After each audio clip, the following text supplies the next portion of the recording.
So, good day everyone! Nandito pala kami sa Quiapo, Manila at yung naka-black na babae na yan ay ang aking kaibigang si Glyza. So, siya ang hinayaan namin mag-order dahil kami naman ay naghahanap ng mapistuhan na dahil marami ditong kumakain. And ayan yung paligid niya. So, kung alam niyo itong place na to, and I'm sure alam niyo to, marami nakakaalam dahil sikat daw pala itong kainan na ito. And ayan na nga, dumating na ang aming order. So, ang in-order ko pala is sotanghon overload. Ako pala ang nag-treat nito kasi birthday ko nga ng June 17. So, nagsimba kami and then sabi ko, hanapin natin yung kainan na sikat kasi maraming vlogger na i-feature ito. So, yun, nahanap nga namin and eto na mag-voice over na lang ako kasi the whole time na kumakain kami dyan is ang napakalakas naman talaga yun ng music. So, ngayon, explain ko na lang to kasi ang hirap, gusto kong, tinatamad kasi talaga ako mag voice over na pero wala no choice nga talaga. So, para hindi tayo mayari.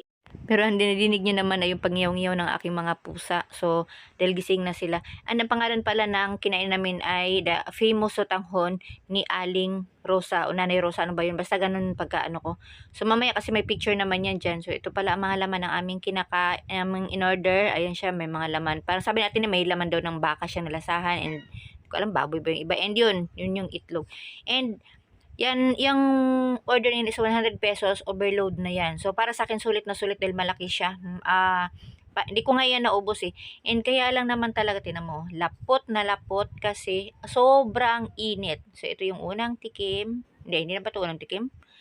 So, di ko na siya namamalaya, no? Masarap talaga siya. Dito kasi sa amin sa Valenzuela, may kinakainan din kaming ganyan, pero doon sa may Malinta. And wala siyang overload. Simply, lang siya, simpleng sotanghon lang. And ayan nga, nagchichika kami sa atin, marami siyang mga nakikita sa paligid na chinichika sa akin. So, tama lang din na bino-voice over ko kasi bawal pa rin. So, ayun na nga, tuloy ang kwentuhan habang kumakain. Ang ano ko lang dito is sobrang init sa paligid. Grabe talaga yung init. As in, mararamdaman mo yung paglapot mo talaga. Alam mo yung habang mainit yung kinakain mo, sobrang init din ng paligid. Ramdam na ramdam. Hindi talaga kasi kahit lang lahat ng customer dyan. Alam mo yung customer dyan na papasok sila nakangiti. Tapos pag upo nila may ilang mga minuto lang, alam mo yung ramdam mo na yung naghahanap na, nagtitingin na ng mga electric fan sa paligid. So, kompleto naman siya, diba? So, kasi makikita nyo dyan, may mga electric fan, may ceiling fan, pero hindi talaga siya kinakaya kasi yung kasi dyan, ang sa akin lang naman, yung observation ko, para kasing nasa harapan kasi yung pinaglulutuan nila. So, yung init nun, yung singaw, papasok talaga sa loob. So, parang ngayon kasi ako nakakita ng kainan na nasa harap yung pagluto. Di ba nakadalasan sa mga kinakainan nyo is nasa likod. So, yung ventilation niya, papunta dun sa likod ay wala. Tanging sa harap lang nagmumula ang hangin and yan, mga electric fan and ceiling fan na bumubuga. Pero yung likod wala talaga. Wala din siyang ibang bintana. Yun lang. So, yung kami dito sa loob is para kaming isinasalang din, sagap na sagap namin yung init, pero masarap din yung pagkain, mainit yung pagkain, mainit din yung paligid. O, ayan, paypay na naman ako ng paypay. Yung sa atin, naghahanap na siya na mainom, and thank you kay atin kasi yung inumin naming dyan is siya naman na naglibre. So, ito naman maganda sa friendship namin, no? Kanya-kanyang palibrihan na lang yan. So, ayan, subo na naman tayo. Gutom na gutom talaga ako dyan. Hindi lang ako, pati si Glyza, pero I'm sure sa atin, gutom na rin yun. Hindi lang yung nagsasalita kami kasi ni Glyza, nagkakalabitan kami dyan na gutom na rin daw siya kasi hindi daw siya nag-almusal. Sabi ko, ako naman nag-almusal ako pero unti lang kasi ito kasi na time to is tanghali na kami umalis, 1 o'clock in the afternoon. Pero, syempre, kahit nag-almusal ka ng tanghalian, iba pa rin pag yung alim mong nasa lakad ka. Tapos simba, gutom ang abutin.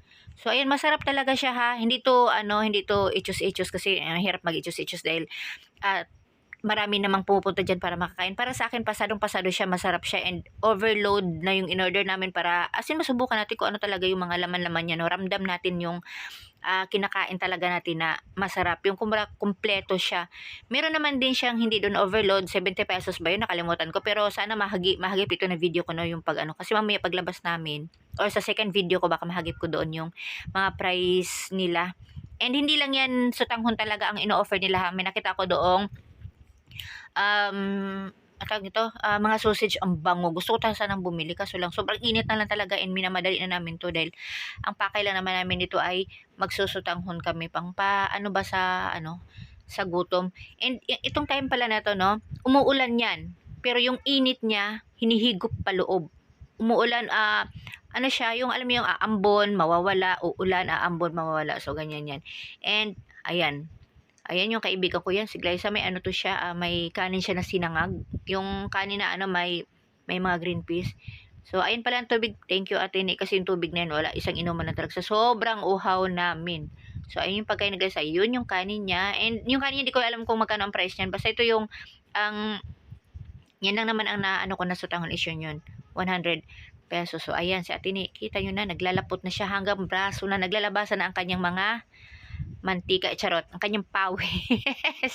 Naglalabasan na ang kanyang pawis. Nagbibiruan nga kami dyan, sabi ko, alam mo, sa amin tatlo, kasi ako yung payat talaga. Pero, grabe, lumalabas na rin yung sebo ko natatago sa katawan. Sabi ko, yung mga baby oil ko sa akin, kasi payat ako, baby oil lang lumalabas na. Sa kanila, sinasabi ko sa kanila, sa kanila mga mantika, mga oil talaga. So, ayan ngayon sa akin, pagkain ko, hindi ko na naubos. So, nakita ko sa katabi namin, pwede naman pala i-take out and pay na, take out ko kasi sayang.